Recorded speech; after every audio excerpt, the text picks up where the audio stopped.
PCS अधिकारी बने। PCS अधिकारी भाई, मजाक थोड़ा ही है। पीसीएस अधिकारी बने और बाबा साहब अम्बेडकर को अपनी सर्विस भी नागपुर में रहकर ही करनी थी। अब बाबा साहब अम्बेडकर के लिए सबसे बड़ी दुविधा थी कि उन्हें नौकरी भी करनी है, वो पीछे के रास्ते से कैसे अपनी जान बचाकर वहाँ से निकले, क्योंकि बाबा साहब अम्बेडकर को बहुत बदलाव करने थे, अभी बहुत संघर्ष बाकी था।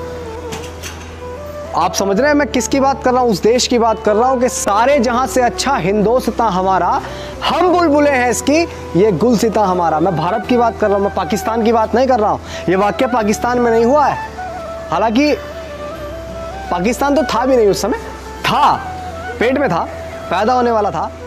जय भीम साथियों, आज आपके बीच जो है बाबा साहब अम्बेडकर के कुछ रोचक तथ्य लेकर आपके बीच आया और मैं उम्मीद करता हूँ बड़े ध्यान से आप इसको सुनेंगे, समझेंगे और लोगों तक इसको पहुंचाएंगे। साथियों, एक समय की बात बता रहा हूँ कि जब बाबा साहब अम्बेडकर पहले एक ऐसे दलित विद्यार्थी थे जिन्होंने स्कूल में दाखिला हुआ, पूरे स्कूल में बाबा साहब अम्बेडकर केवल एक अकेले विद्यार्थी थे, दलित थे।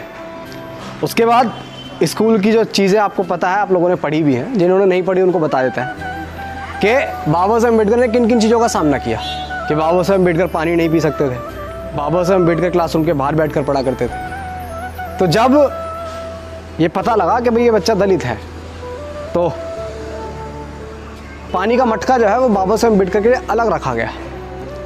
उसको पिलाने वाला भी अलग था, क्योंकि जो मटका जो पहले से पानी का रखा हुआ था जिसमें सब बच्चे पीते थे, अगर उस मटके को बाबा साहब अम्बेडकर छू लेंगे तो शायद उसमें से जो है हाइड्रोजन की जगह हीलियम हो जाएगा। उसके जो हाइड्रोजन के गुण है ना, लगता है कि वो उड़ जाएंगे, वो ख़त्म हो जाएंगे, यानी कि वो अछूत, वो अपवित्र हो जाएगा जल, वो पानी जो है पवित्र हो जाएगा, पीने लायक नहीं रहेगा। उसके बाद भाई जो पानी पिलाने वाला था, वो पानी पिलाने वाला भी आ रहा है, फिर 1-2 दिन की छुट्टी पे चला गया, सारी चीज़ें हो गई। तो मतलब ऐसी ऐसी चीज़ें बाबा साहब अम्बेडकर ने झेली। भाई 2-2 दिन आ रहे हैं स्कूल में तो पानी पीना पिए जो है रहना पड़ रहा है, जब तक पढ़ाई चल रही है तो पानी पिए बिना रहना पड़ रहा है, फिर घर जाके पानी पी रहे हैं। उसके बाद बाबा साहब अम्बेडकर पढ़े, बहुत संघर्ष किया, बहुत शॉर्ट में बता रहा हूँ, बहुत संघर्ष किया, बहुत आगे तक पहुँचे। उसके बाद बाबा साहब अम्बेडकर नागपुर में पीसीएस अधिकारी बने। पीसीएस अधिकारी भाई, मजाक थोड़ा ही है। पीसीएस अधिकारी बने और बाबा साहब अम्बेडकर को अपनी सर्विस भी नागपुर में रहकर ही करनी थी। अब बाबा साहब अम्बेडकर के लिए सबसे बड़ी दुविधा थी कि उन्हें नौकरी भी करनी है, सर्विस भी करनी है और रहना भी नागपुर के अंदर ही। अब नागपुर के अंदर रहना है तो रहने के लिए जगह भी चाहिए। तो भाई बाबा साहब अम्बेडकर जो है निकल गए रहने के लिए जो है कमरा वगैरह ढूंढने। तो जब बाबा साहब अम्बेडकर कमरा पूछने जाते, जहाँ भी कमरा पूछते वहाँ सबसे पहले जाति पूछा जाता कि आपकी जाति क्या है। तो वह बाबा साहब अम्बेडकर से पूछा जाए, बाबा साहब अम्बेडकर ने बोला कि मुझे कमरा चाहिए रहने के लिए। तो सामने से जवाब आता आपकी जाति क्या है। बाबा साहब अम्बेडकर ने बोला मेरी महार जाति है। तो बोलते कि नहीं, बिल्कुल नहीं, किसी दलित के लिए यहाँ पे कमरा नहीं है, बिल्कुल नहीं है। फिर बाबा साहब अम्बेडकर दूसरी जगह पहुँचे, दूसरी जगह यही हाल। तो 10, 15, 20 जितनी भी जगह बाबा साहब ने पूछा यही हाल। समय बीत गया, फिर एक जगह बाबा साहब अम्बेडकर ने पूछा तो वहाँ जाति नहीं पूछी गई। तो जब नहीं पूछी गई तो बाबा साहब अम्बेडकर ने बताया भी नहीं। तो फिर बाबा साहब अम्बेडकर वहाँ रहे, एक रात रुके।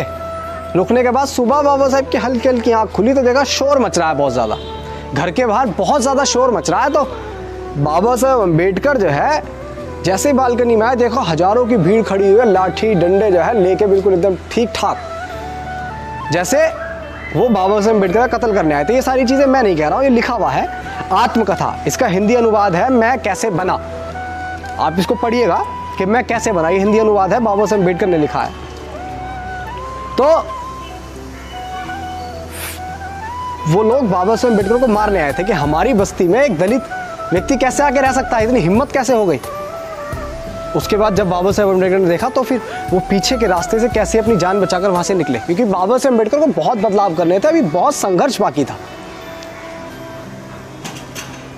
आप समझ रहे हैं मैं किसकी बात कर रहा हूँ? उस देश की बात कर रहा हूँ कि सारे जहां से अच्छा हिंदुस्तान हमारा, हम बुलबुलें हैं इसकी, ये गुलसिता हमारा। मैं भारत की बात कर रहा हूँ, मैं पाकिस्तान की बात नहीं कर रहा हूँ। ये वाक्य पाकिस्तान में नहीं हुआ है, हालांकि पाकिस्तान तो था भी नहीं उस समय, था पेट में था, पैदा होने वाला था, समझ रहे हैं, मैं उस देश की बात कर रहा हूँ।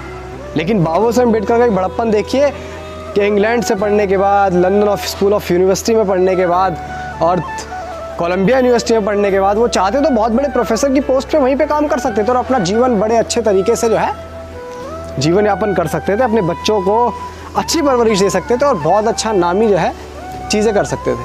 क्योंकि बाबा साहब अम्बेडकर ने जो किया ना वो एक जीवन में कर पाना बहुत नामुमकिन है बिल्कुल, क्योंकि एक जीवन में इतना सब कुछ एक व्यक्ति नहीं कर सकता। लेकिन बाबा साहब अम्बेडकर ने चुना था।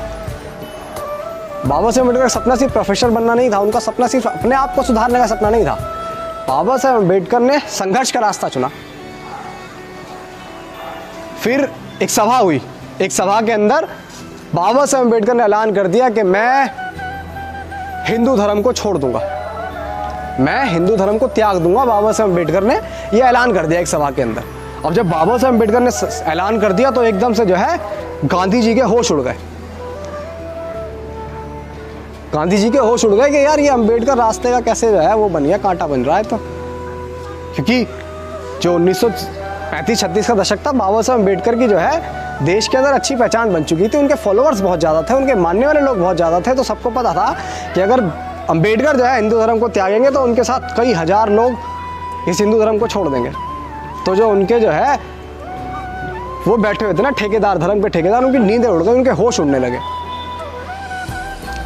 तो जब गांधी जी ने बाबा साहब अम्बेडकर को बुलाया कि नहीं अम्बेडकर तुम ये क्या कर रहे हो, ये हमारे बस में थोड़ा ही है, ये तो सब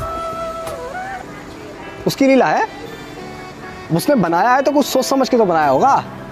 तो बाबा साहब अम्बेडकर ने कहा कि गांधी जी दलित क्या सिर्फ सफाई का काम करने के लिए बना है, दलित पढ़ेगा लिखेगा नहीं? नहीं, कैसी बात करो, बिल्कुल पढ़ेगा। दलित पढ़ेगा लिखेगा, एमए करेगा, पीएचडी करेगा, लेकिन काम वही करेगा। ये हमारे हाथ में थोड़ी है, सब उसने बनाया। समझ रहे हैं?